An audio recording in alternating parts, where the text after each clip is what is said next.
Hello there, and welcome back to the Bomberman Retrospective. This episode's focus is the PC Engine / TurboGrafx 16 versions of Bomberman. Instead of being a simple port, this game is more of a loose reimagining, so it'll be real fun to see how the changes can affect the enjoyment of the game, and to see whether it improved upon the last entry or whether it took a few steps back. So without further ado, let's get to it.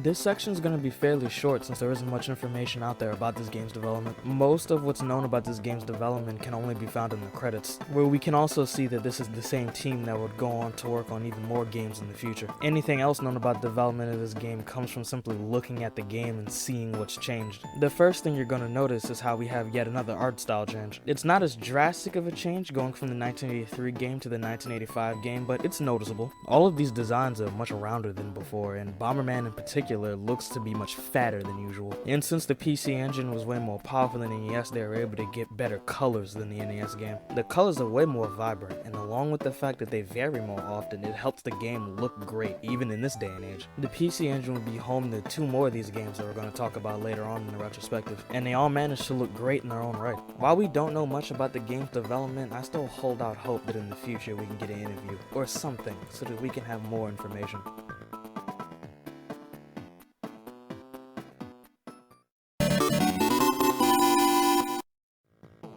The gameplay is exactly as you expect it to be. Once again, you're dropped into a maze filled with breakable walls, unbreakable walls, and enemies. Much like the last game, the goal is still to complete all the levels, except this time they're formatted differently. Instead of going through every single one in quick succession, they're split up into different rounds, or as I like to refer to them as worlds. Each round has 8 levels and then a boss at the end, and now instead of each level aesthetically looking the same, the aesthetic changes depending on which world you're on. The first round has a similar aesthetic to the NES game, but as you further go along, the art style gets more detailed and varied. This keeps the game from getting too aesthetically boring, especially since you have a whopping 64 levels to play through this time around. The game also adds new in-stage enemies and new bosses. Unlike the art style though, the bosses aren't specific to each level. Some of them get reused at least once. Now while this is a good idea to try to keep the game from getting too boring for anybody playing, but the execution isn't quite as good as they probably hoped it was. The new in-stage enemies are either incredibly annoying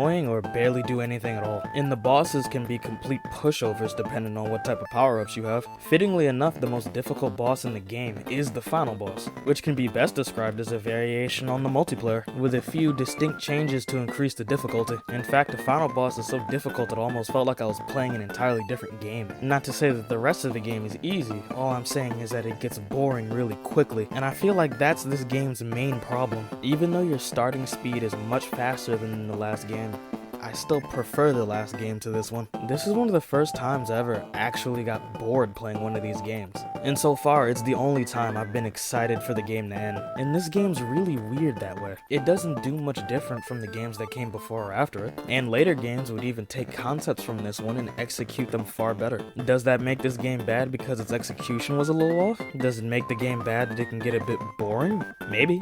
It really depends on who you're asking.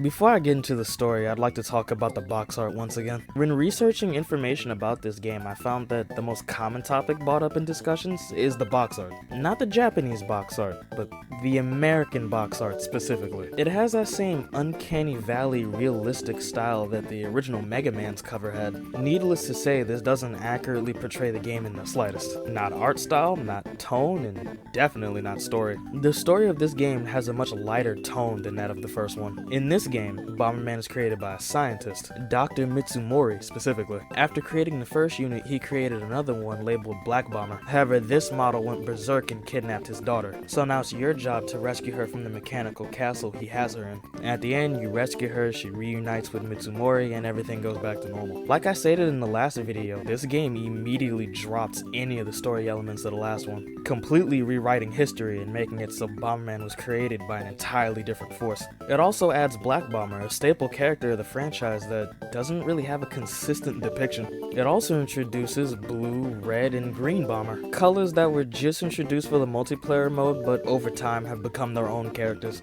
In my opinion, going for a lighter tone was one of the best decisions that the series ever made. Bomberman just wouldn't be the same if it had the same dark tone that the first game's story did, and that stayed consistent throughout the entire franchise right up until Act 0. With that game, we got a great example of why this doesn't work for this franchise.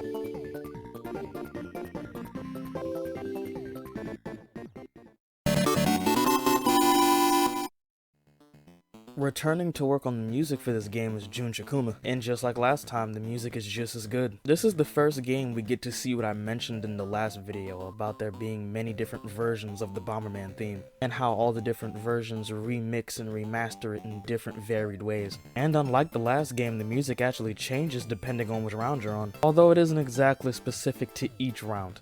In the single player mode, there are only 3 tracks that play throughout the whole thing, so certain rounds just reuse the same music from either round 1 or round 2, and in a way, this sorta can add to the boredom of the game. Even though the music itself is great, hearing it alternate between these 2 same songs over and over again gets aggravating after a while, and their complex natures add to it and make it even more aggravating. Some of this game's music would end up being reused in Super Bomberman. That's the place where I heard them first, and I personally think it's the place where they're the best.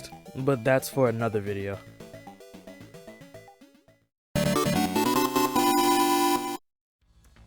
The legacy of this game in particular is an odd one. Review scores at the time were great, and it was praised for its visuals and music. However, this game ended up becoming one of the most forgotten games of the franchise. Any interest in the game is mostly related to the box art, and when talking about the PC engine, most people would either bring up Bomberman 93 or Bomberman 94. It's so strange how this game has managed to slip through the cracks so much over the years, and how even with that, it still got ported more than the PC games did. The game was ported to the Amiga, Atari ST, and MS-DOS. Atari Lynx and Commodore 64 versions were in development but were never released, and this game would get ported to a few collections on the PC. Before I leave, I want to bring up this question again. Is this a bad game?